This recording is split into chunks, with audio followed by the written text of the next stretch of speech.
Welcome to the Deep Dive Cast. This is where we unpack the world's most impactful business and self-help bestsellers. Get ready to go beyond the pages and transform your life. Let's dive in.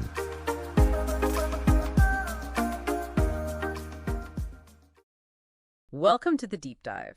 Today we're digging into Yuval Noah Harari's Sapiens, a brief history of humankind. Yeah, quite a book.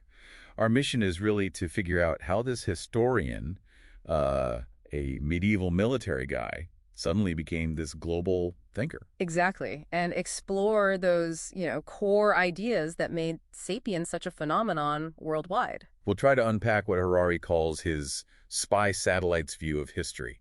It's got some controversial bits for sure. Definitely. And see what you can actually take away from such a grand narrative. It really is grand. So it's fascinating, his background, right? Deep in medieval military strategy, age of chivalry stuff. Right, very specific. And then he does this audacious scaling up, as you called it in the prep. Yeah, asking these huge questions, like fundamentally, what makes Homo sapiens different from, other animals? And that rigorous academic training, it seems, maybe gave him the foundation for that huge planetary view, strangely enough. But how did it become such a hit?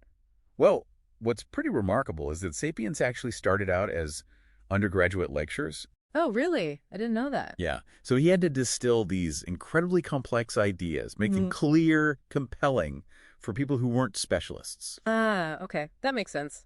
That sort of lecture hall DNA then. Exactly. It led to that unforgettably vivid language. Some people call it infotainment, maybe a bit critically sometimes. But it worked, didn't it? Became a massive bestseller. You had Obama, Bill Gates, Mark Zuckerberg, all recommending it. Huge names. It clearly struck a chord. So let's get into the core argument.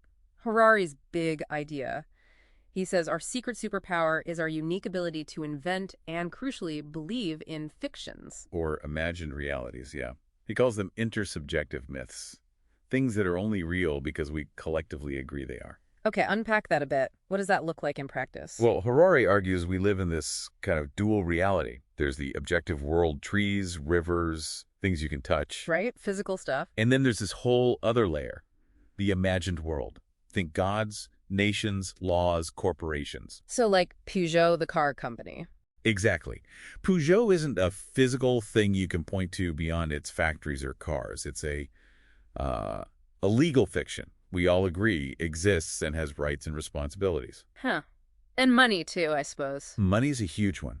It's just a shared story, fundamentally, about mutual trust. It lets billions cooperate without even knowing each other. Wow. Even things like human rights.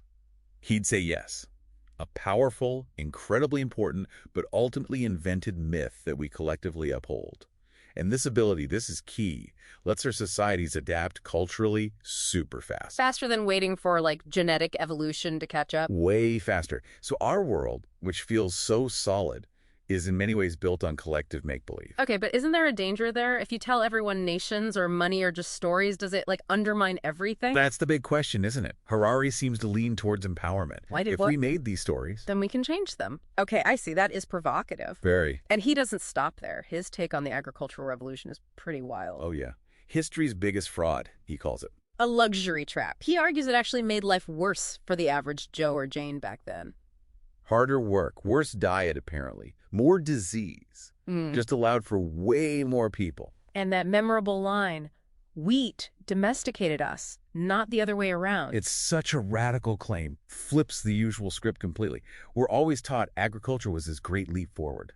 So this gets to the Sapiens paradox you mentioned. Exactly. The book gets massive praise for its ambition, its clarity, its wit. But specialists, academics in specific fields, often push back hard. Why is that?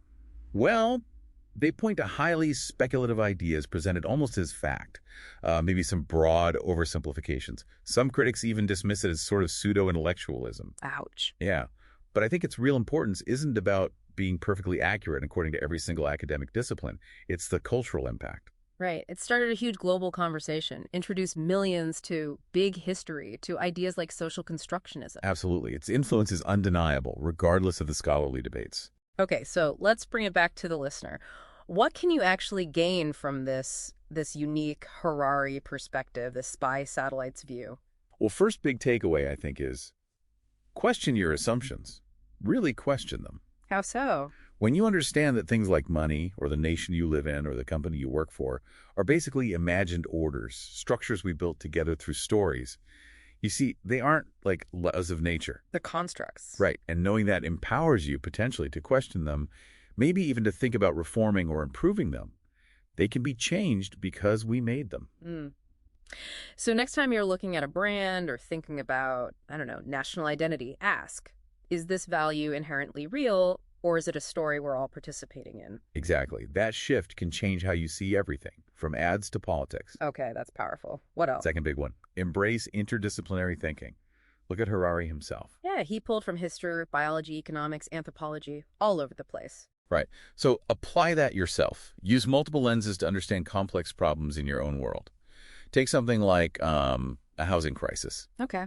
It's not just economics, is it? It's history, like old zoning laws.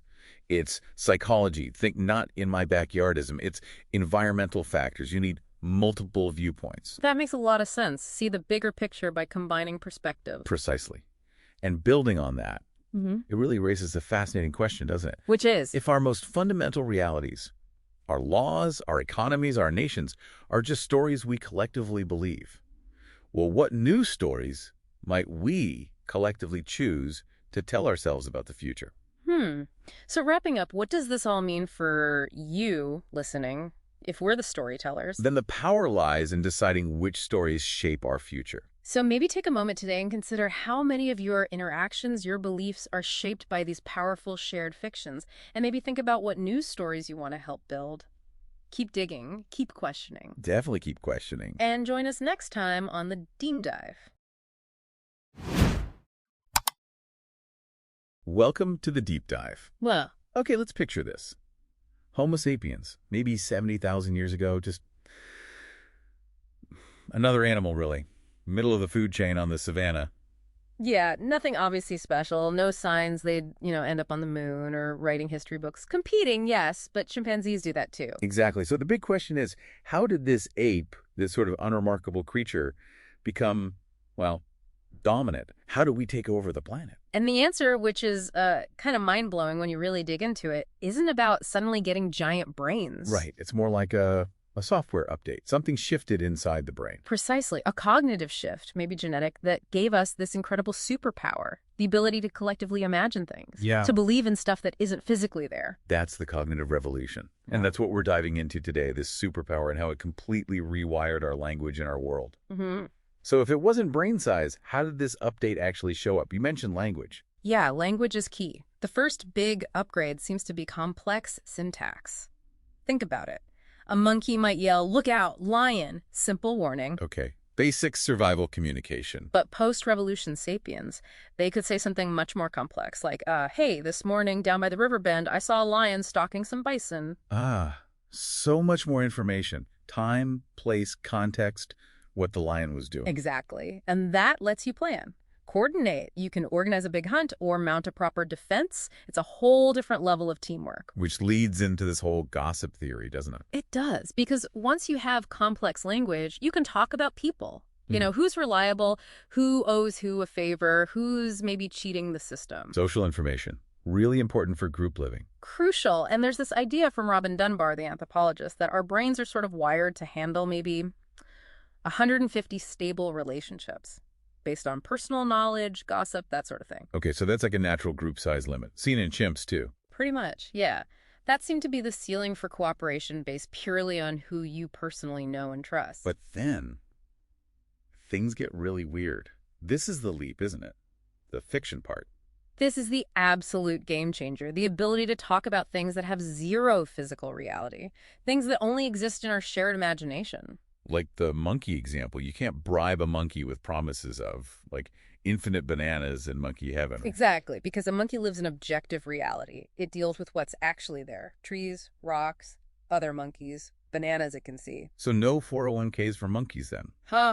Definitely not. But for sapiens, the power isn't just that I can imagine something, it's that we can all imagine the same thing, collectively. Myths, gods, nations, laws, money. All of it. These shared fictions allow millions, even billions, of complete strangers, people who've never met, never gossiped about each other, to cooperate under a common banner, believing in the same story. It's this shared belief. Is there a term for that? When something isn't real, like a rock. But it's not just a lie either, because everyone believes it. Yeah, that's what Harari calls intersubjective reality. And that distinction from a lie is important. A lie, someone knows it's false. Right. But an intersubjective reality, it exists purely because we collectively believe it does. And as long as that belief holds, it has real, tangible power in the world. Think about corporations or human rights. Wow. That's powerful. But it makes you wonder, can these fictions become too powerful? Do we risk getting lost in them? That's a huge point, and it brings up this really profound ethical test Harari suggests. Can it suffer? Can it suffer? Yeah. Think about it. Can a nation suffer? Can a corporation feel pain? Can money be sad? No, they're fictions. Okay, makes sense. They're concepts. But the soldier fighting for the nation, the employee laid off by the corporation, the family starving because the economic system failed them, their suffering is absolutely 100% real. I see. The fiction itself doesn't suffer, but actions taken in its name cause real suffering. Precisely. These fictions allow amazing cooperation, building hospitals, defending rights, you name it. But when we forget, they're just tools, just stories we invented to help us cooperate. And we start serving the fiction instead of serving actual suffering humans. That's when things go terribly wrong. And our ancestors were practicing this way of thinking from very early on, weren't they? Yeah. Like with animism. Very likely. Yeah. Believing that rocks, rivers, trees have spirits, that's interacting with non-physical entities, right? Yeah. It's training the mind to accept realities beyond the purely objective. So you see that translating into actual objects too, like those really old beads. Absolutely. The shell beads, the engraved ochre found in places like Blomberg's cave, like we're talking 70, 80, maybe 100,000 years ago. These weren't just pretty decorations. They meant something more. They were symbols, physical markers of an abstract idea, probably group identity. We are the people who wear these shells. They were literally wearing their shared fiction. Okay, so bring this home for everyone listening. Think about your own life. Maybe it's the company you work for, or the idea of a weekend, or just the value you place on that piece of paper in your wallet. Mm-hmm. Pause and think. How much of that reality is just a story? A really powerful story that we all agree makes it real. And knowing that, what does that awareness actually do for you? And maybe a second thought. Recognize the power of telling a good story yourself. If you want to motivate people to get a group working together, shared narratives, unifying ideas, even myths, in a sense, often work way better than just dry facts. Good leadership often involves being a good, ethical storyteller. So to wrap it up, this unique Sapiens superpower, the ability to create and collectively believe in shared fictions, that's what unlocked mass cooperation. That's what led to our dominance. It really is. But it's this profound double-edged sword, isn't it? Responsible for our greatest achievements like science and art, but also our most horrifying atrocities like wars fought over imagined differences. A powerful tool indeed. Okay, so we now understand the source of this incredible cognitive toolkit. The next big question has to be, what did our ancestors do with it once they started spreading out of Africa? Now that is a whole other story. Yeah, definitely a deep dive for next time.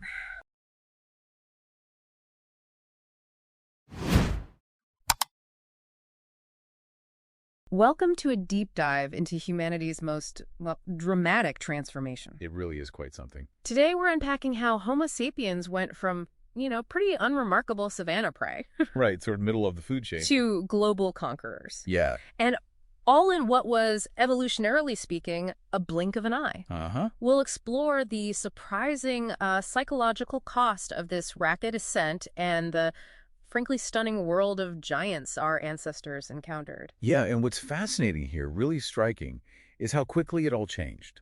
Starting around, say, 100,000 years ago. Not a gradual thing? No, not a slow climb. It was, as one source puts it, a spectacular leap from the middle to the top of the food chain. Wow.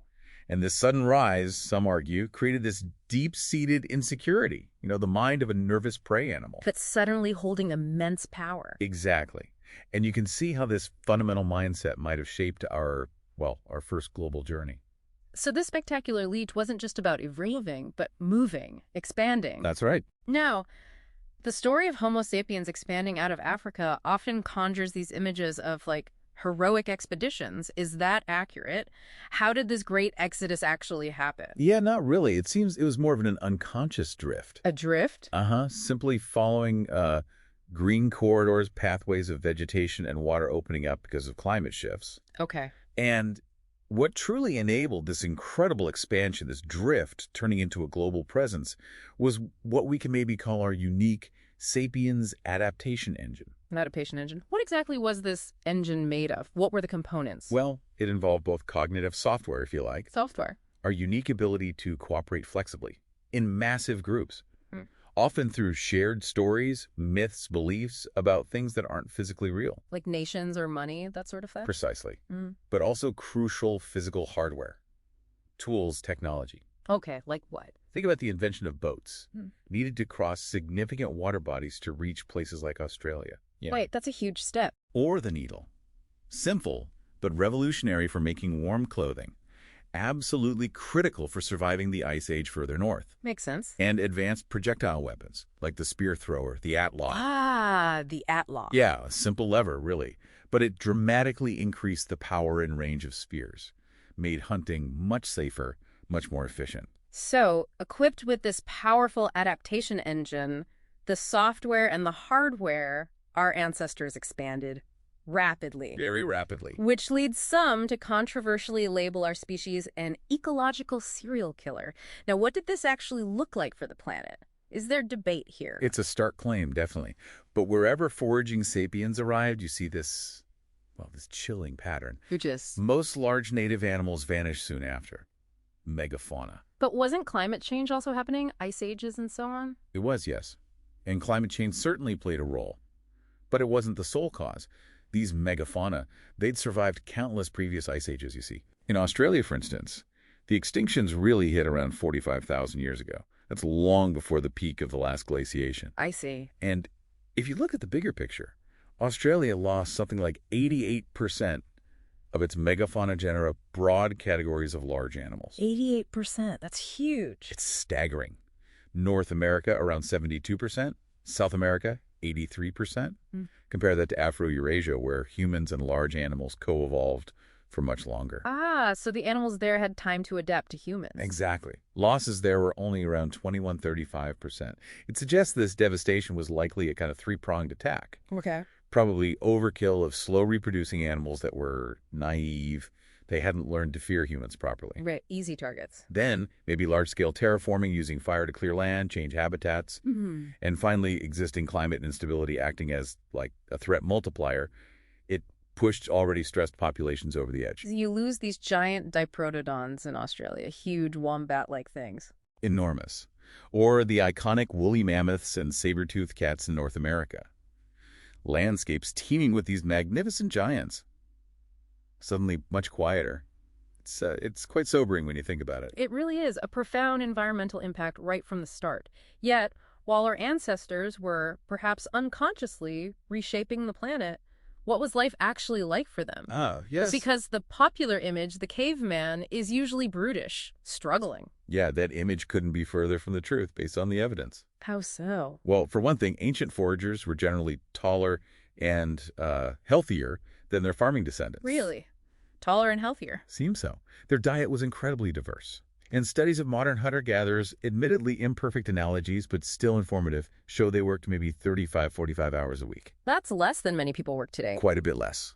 Leaves ample time for leisure, community, storytelling, art. And they knew their environment intimately. Oh, absolutely. An incredibly broad, interconnected understanding. Some even argue, quite provocatively, that the average sapien's brain has actually shrunk since the agricultural revolution. Shrunk. Why? The argument is that agriculture created, quote, niches for imbeciles. People who could survive by mastering just one narrow skill, relying on others for everything else. Huh. That's a challenging thought.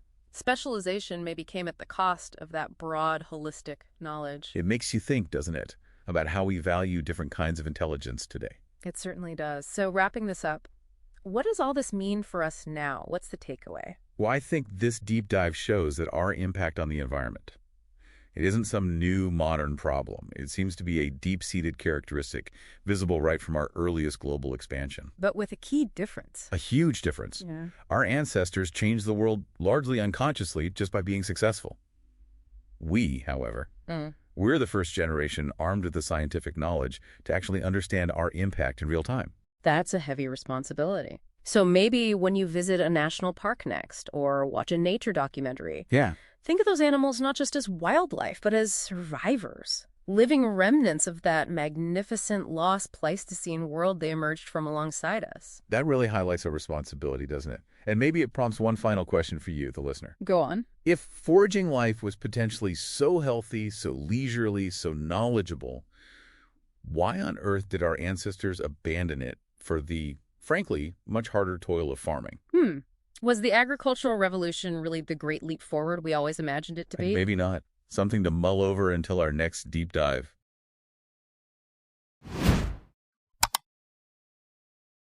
Welcome back to the deep dive.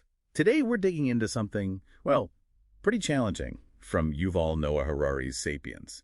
He starts with this really bold claim that the agricultural revolution was, and I'm quoting here, history's biggest fraud. Wow, yeah, that definitely grabs your attention, doesn't it? Because it just cuts right against the grain of the story we usually tell ourselves. Right. The standard version is, humans got smarter, figured out farming. Tamed nature, yeah. Left the tough hunter-gatherer life behind for something, well, supposedly better. Settled down, civilized. Exactly. But Harari points out this paradox. How could something that let our species explode of millions to billions of people actually make life worse for the average person? Less healthy, more work, more anxiety. It seems backwards. So that's what we're unpacking today. This idea of a fraud, what progress really means, and maybe some unintended consequences we're still living with. And the key is, Harari argues, it wasn't some big conscious decision. Nobody voted for agriculture. It was slow, like creeping up on people. Yeah, exactly. An almost accidental slide. You have to go back like 12,000 years ago. The climate's warming up after the Ice Age. Okay. And this warming really favored certain wild grasses, especially wheat in the Middle East. So people started interacting with it more. Gradually, maybe dropping seeds near a camp, pulling a few weeds, scattering some extra grain. Each little step made sense. A slightly more reliable food source right there. A little bit more security, maybe? Kind of, but no single generation saw the whole picture, the long-term trap they were stepping into. And it wasn't just the Middle East, right? This happened elsewhere, too. That's what's fascinating. It popped up independently all over. Rice and pigs in China, maize and beans here in the Americas, potatoes and llamas in the Andes. So not some lone genius invention. It suggests it was almost inevitable, an evolutionary attractor state, Harari calls it, which is a bit chilling when you think about it. Yeah. Well, it shows how short-term logic, things that seem sensible right now, can steer whole societies into, long-term problems. Like resource issues or climate change today, perhaps? Okay, so let's get to that core idea. If we didn't domesticate wheat... then maybe it domesticated us. That's Harari's big inversion. Right. He plays on the word domus, Latin for house. We didn't end up living in a house. We did. We're the ones who settled down, built permanent homes, all centered around cultivating this plant. From wheat's perspective, it was a massive success story. Unbelievably successful. It spread across the entire planet, basically hijacking human labor to do it. And that labor, it wasn't easy. Oh, it was brutal. Clearing land, constant weeding, pests, digging irrigation, hauling manure for fertilizer. Just think about it. Our bodies weren't built for that, were they? Yeah. We evolved moving around, doing varied tasks. Exactly, and the skeletons show it. Archaeologists find evidence of new problems appearing with farming. Slip discs, arthritis, hernias, stuff you don't see as much in forager remains. So, evolutionary success for the wheat genes. Didn't mean happiness or well-being for the individual human. It's a stark reminder that systems can kind of domesticate us for their own replication. The evidence comparing foragers and early farmers seems pretty clear then. It really is. Diet's a big one. Foragers ate a huge variety of things. Nuts, fruits, animals, plants, highly nutritious. Whereas farmers, they became incredibly reliant on just a few starchy crops. Wheat, rice, maize. Think about it, over 90% of human calories still come from that handful of plants domesticated back then. Which meant nutritional deficiencies. Yeah, lots of them. We see signs of malnutrition, anemia, bad teeth, shorter stature in early farming populations, plus living packed together in villages. Disease hotspots. Right. And ironically, less security.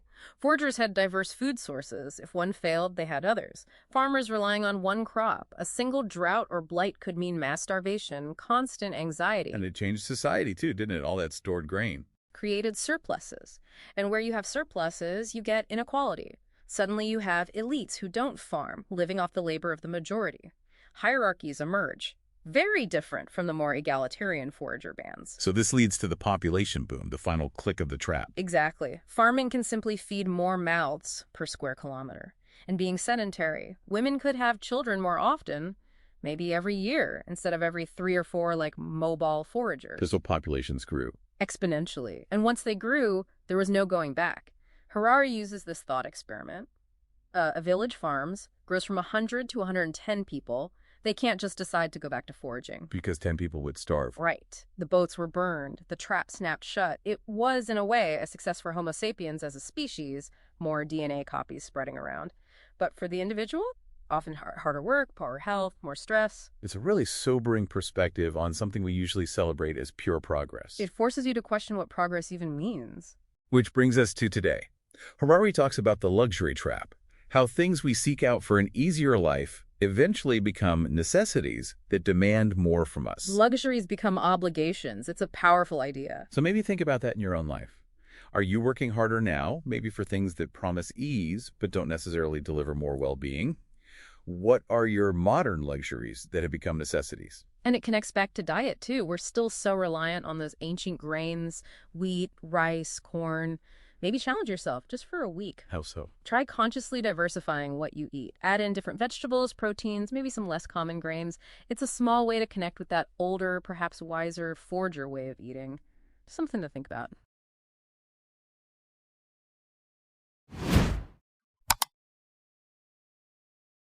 All right, let's unpack this. Today, we're diving into the history of empires. These huge systems that really shaped humanity for millennia. And what our sources consistently highlight is, well, something fascinating. This thing called the imperial paradox. Right. These empires, they were, relentless destroyers on one hand, and yet incredible creators on the other. They basically figured out ways for millions of strangers to cooperate, like on a scale never seen before. And what's truly compelling here, I think, is how these imagined orders worked. Imagined orders. Yeah, those shared myths, things like common laws or national identities, even shared gods or religions. They acted as the social glue holding it all together. So not real things, but like shared stories. Exactly. Shared stories, shared ideas. An empire, well, it was the main political show for, almost 2,500 years, constantly growing, pulling in different peoples, different cultures. That's powerful. Shared fictions binding millions. So these imagined orders, they weren't just abstract concepts, they were more like the invisible architecture. That's a good way to put it. Yeah, the architecture allowing huge populations to work together, almost like maybe a mental operating system. Yeah, a mental operating system. I like that. It provided the framework, transcending just local ties. It's still incredible to think how they managed that scale. So how did they do it? What were the kind of core strategies our sources point to? Well, the material we looked at really points to 2 big ones. First up, logistics, just the practical stuff. Logistics, like... Think of Hammurabi's Code, for instance. Creating one set of laws for a whole multi-ethnic kingdom. That was revolutionary, right? A common legal language. Okay, yeah. Or the Persian Royal Road. Right. 2,700 kilometers, just engineered connection for fast communication across this enormous empire. Wow. Imagine trying to run things without that kind of communication speed back then. So these were like ancient world systems engineering marvels. Precisely. Designed to shrink the distance, manage the scale, they were the original big infrastructure projects. Okay, so logistics. What was the second strategy? The second was ideology. Rome, for example, they perfected this thing called Pax Romana. The Roman peace. Right. Basically selling peace and stability to all the diverse people they ruled. And they used propaganda, loads of it. Emperor busts on coins, the whole imperial cult. Turning subjects into Romans. Yeah, making them feel Roman. And often they did this cleverly, by sort of co-opting local beliefs, like merging the British goddess Sulis with their Minerva. Ah, so blending the local with the imperial. Yeah. Strategic assimilation, not just tolerance. Exactly. It was smart power, really. Okay, so you have the logistics, the ideology. But this paradox is still there. What about the brutal cost? These weren't gentle processes, were they? No, not at all. That's the tension. Our sources are very clear. Empires were built on, frankly, vicious slaughter. Look at the Americas. European expansion. Yeah. It led to maybe 95% of the indigenous population dying by, say, the late 1600s. disease, violence. Just staggering. That's hard to even comprehend. And while it's true, new cultures emerged, you could argue that focusing on that kind of romanticizes the suffering, couldn't you? Did the sources grapple with that? They do. They definitely don't shy away from the brutality. But the fact remains, from this destruction, new hybrid cultures did emerge. This idea of a pure culture is, well, it's mostly a myth. All modern cultures are layered with these imperial legacies. Think about Greek and Roman influences fusing together. Even things built for control, like those Roman roads. Yeah. They inadvertently became pathways for new ideas, for trade, for cultural exchange, tools of oppression sometimes becoming conduits for creation. It's complex. That complexity, that imperial echo, it feels very loud today, doesn't it? Absolutely. I mean, look at the Middle East. Those artificial borders drawn by European powers after World War I, like the Sykes-Picot Agreement. Right, lumping rival groups together. Which directly fueled conflict in places like Iraq for decades. Or just think about language. English, Spanish. Their global dominance is a direct imperial legacy. It shapes everything. This isn't ancient history, it's right now. And it extends even further into what some call neo-colonialism. You mean like colonialism without the flags and armies? Sort of, Yeah. where economic and cultural power, global media, financial systems still shape former colonies indirectly, long after the political control is gone. That's a potent claim, and you see it playing out.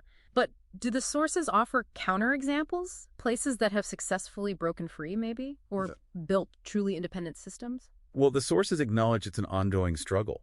Because these global systems are so deeply intertwined, complete separation is difficult, maybe rare. Okay. But there are definitely examples of nations actively pushing back, reclaiming cultural stories, striving for economic independence, challenging those lingering influences. Yeah. It's not a finished story. So for you listening, this whole deep dive, it actually offers a kind of toolkit, doesn't it? First, maybe deconstruct your own identity. What are its imperial layers? Your language, your laws, maybe even the food you eat, the holidays you celebrate. And critique your nation's official story. Does it really acknowledge this paradox, the good and the bad? Or does it offer a cleaner, simpler version? Yeah, a sanitized version. And maybe crucially embrace the paradox itself. Practice holding two opposing ideas at the same time. Empire, destructive and unifying. That mental skill, that cognitive flexibility, it's vital today. It really is. And finally, remember, we're all part of creating unifying stories, even now. Empires show us how powerful those stories are, for good or ill. So be critical consumers of today's big narratives. Ask, who benefits? Whose power is being reinforced here, just like those old imperial cults? Yeah. So the final thought I'd leave you with is, what stands out to you? Can we, as humanity, consciously create new global myths for our time? Based on shared values, maybe? Not imperial force. We tackle the big things. Climate change, pandemics. Exactly. Can we build unifying stories without the violence? It's a pretty profound question to ponder. That's all for this episode of the Deep Dive Cast. Thanks for joining us. We hope you gained some valuable insights. Be sure to tune in next time for another deep dive into the world's best ideas. Until then, keep learning and growing.